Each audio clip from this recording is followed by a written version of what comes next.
ਇਹ ਸੱਚਾਈ ਹੈ। ਇਤਿਹਾਸ ਲਿਖੇ ਜਾਂਦੇ ਨੇ ਸਿਰਫ ਦੋ ਬੰਦਿਆਂ ਦੇ, ਜਾਂ ਤੇ ਇਤਿਹਾਸ ਲਿਖੇ ਜਾਂਦੇ ਜ਼ਾਲਮ ਲੋਕਾਂ ਦੇ ਤੇ ਜਾਂ ਲਿਖੇ ਜਾਂਦੇ ਨੇ ਮਹਾਨ ਲੋਕਾਂ ਦੇ।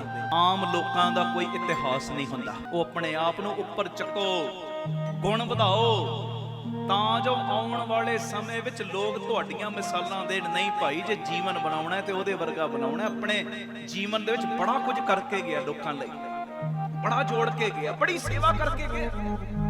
ਇਹ ਮੇਰੀ ਬੇਨਤੀ ਹੈ, ਬਸ ਆਪਣੇ ਲਈ ਕਮਾਇਆ, ਆਪਣਾ ਖਾਧਾ, ਆਪਣੇ ਪਰਿਵਾਰ ਦਾ ਗੁਜ਼ਾਰਾ ਕੀਤਾ। ਸੱਚੀ ਗੱਲ ਏ, ਆਪਣਾ ਤੇ ਆਪਣੇ ਪਰਿਵਾਰ ਦਾ ਪੇਟ ਤੇ ਇੱਕ ਨਿੱਕੀ ਜੀ ਕੀੜੀ ਵੀ ਪਾਲ ਲੈਂਦੀ ਹੈ। ਮਨੁੱਖਾ ਜਨਮ ਧਾਰ ਕੇ ਬਸ ਜੇ ਆਹੀ ਕੰਮ ਕੀਤਾ ਤੇ ਕੀ ਕੀਤਾ।